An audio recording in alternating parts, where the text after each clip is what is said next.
Hello and welcome to Bolt Action Reloading. In today's video we're going to go a little bit deeper into our load development with our Thompson Center Compass 300 Winchester Magnum project. We're specifically going to be looking at the 168 grain Berger Classic Hunter along with Alliance Reloder 26. Stick around. Welcome back to the channel. If this is your first time here and you'd like to see how I and the rest of you here make our group smaller, start now by subscribing to the channel and hitting the bell icon.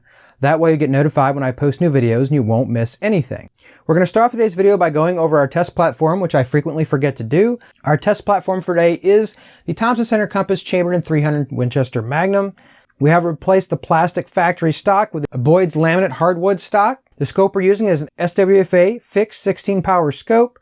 We're using Seekins precision medium rings. We have swapped out our SWFA high rings that we were using before. The muzzle brake we're using is by Precision Armament, which is an M4-72 severe duty brake. And we have also actually modified our trigger a little bit with a MCARBO trigger kit. If you've been keeping up with our project to this point, you'll know that at this point, we've actually tested some initial loads, tested a little bit of factory ammo, and we've done just a little bit of coal workup with the 220 grain Sierra Match King as well as the 220 grain Nosler Custom Competition. If you'd like to start from the very beginning, I will put a card up and you can go check the playlist out on this series.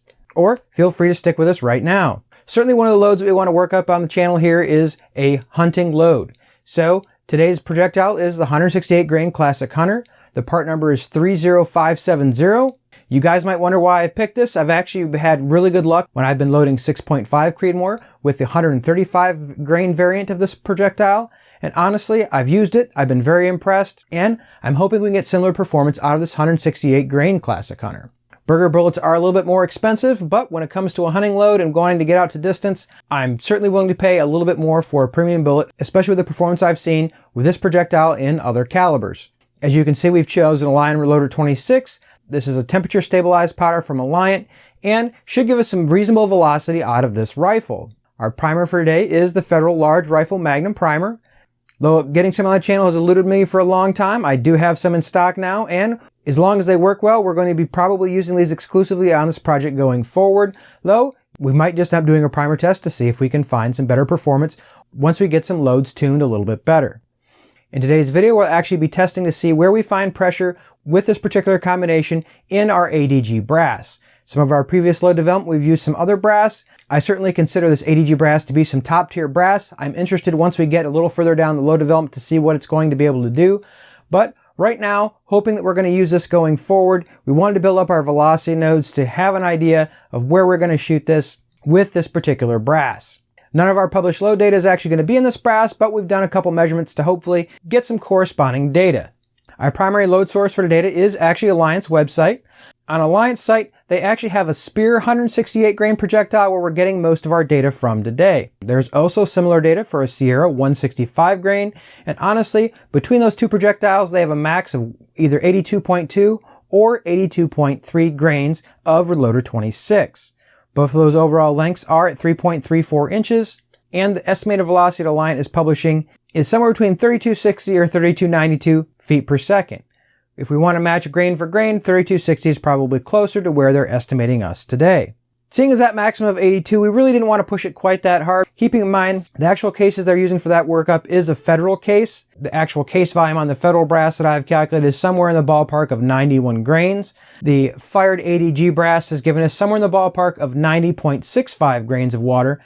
So very, very similar, but we're going to be a little bit higher on pressure based on the case volume, assuming again their Federal brass is in this same realm. We're not going quite up to 82.2 grains today. The actual max of what we're going to load today is 81 grains of Reloder 26.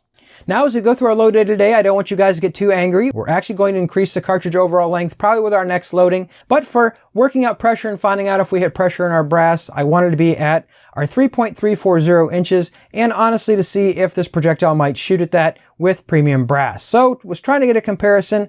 Might not have actually been effective today, but that was kind of my train of thought when these were loaded. The load data we loaded is obviously this ADG 300 Winchester Magnum brass. We started at 78.3 grains of Reloder 26 and went all the way to 81 grains of Reloder 26. The cartridge overall length we loaded was 3.340, exactly as they had in their load data. And for what it's worth, keep in mind this was the fireforming load for this ADG brass. The primer used for today's video was the Federal 215M Match Large Rifle Magnum Primer. The shooting conditions for today's test were 53 degrees Fahrenheit, 28.52 inches of mercury, 84% relative humidity, so we ended up with a density altitude of 1,372 feet. Winds were somewhere between 5 and 6 miles an hour at about 7 o'clock. So guys, real quick, let me take you out to the range. You guys can see the shooting. Again, keeping in mind, we've struggled with this projectile at 3.34 inches. We really were not expecting super groups today, but for those of you guys that wanted to see the shooting, here it is. But no complaining after the fact. It's nothing spectacular.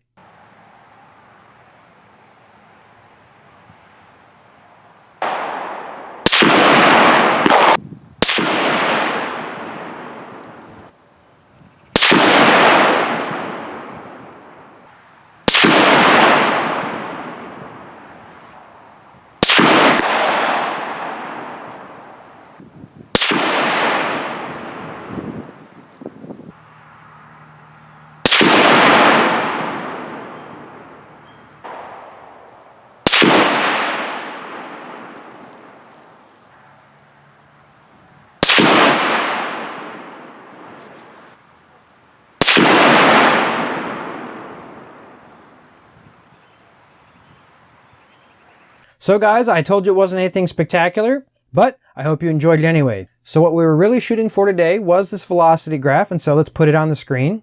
Again, starting off at 78.3 grains, we started off at 31,072 feet per second. At our 81 grain max, we got up to 3,343 feet per second. With this particular weight projectile, our actual estimated velocity at 82.2 would have only been 3,260 feet per second. So we actually are quite a bit above our velocity target for today.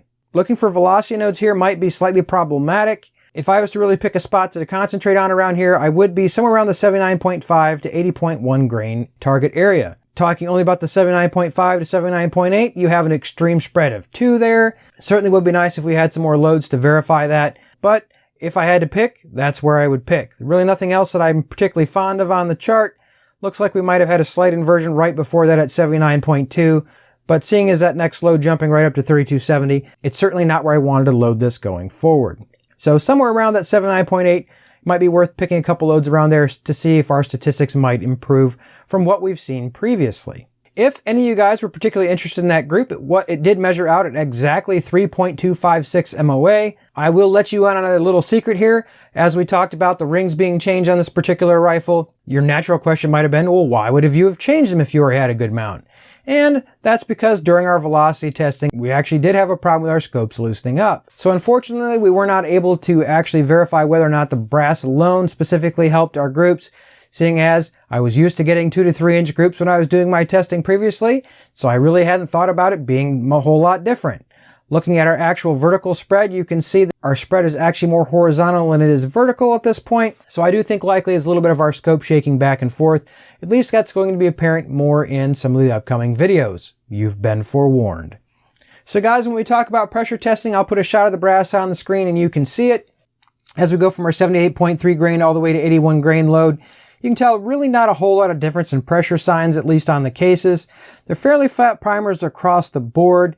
Had primer cratering, but again, that's pretty consistent so far with what we've seen in this rifle. Not sure specifically there's anything I would worry about as far as these pressure signs are concerned. I will tell you, cheating a little bit ahead, I have purchased Quick Load, and according to Quick Load, we are a little bit above max pressure here. And seeing as the target for today was 3260 feet per second, getting all the way to 3343, we may very well be above where we intended to test.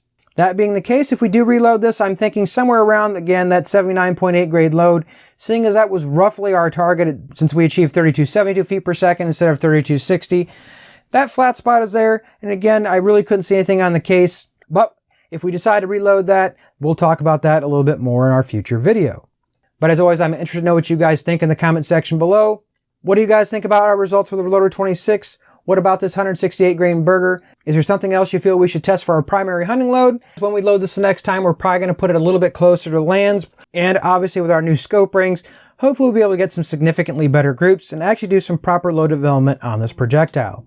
Overall, I don't think today was a waste, seeing as I do think this is probably going to be a sweet spot, for lack of a better way of saying it, to load this. We might load a couple groups around this, play a little bit with seating depth. But if there's anything specific you think we should do with this data when we retest this, I'd love to know what you guys think in the comments section below. Even if you guys aren't reloading for 300 Winchester Magnum, I hope you guys enjoyed today's video. If you have any comments or questions, please put those in the comments section below.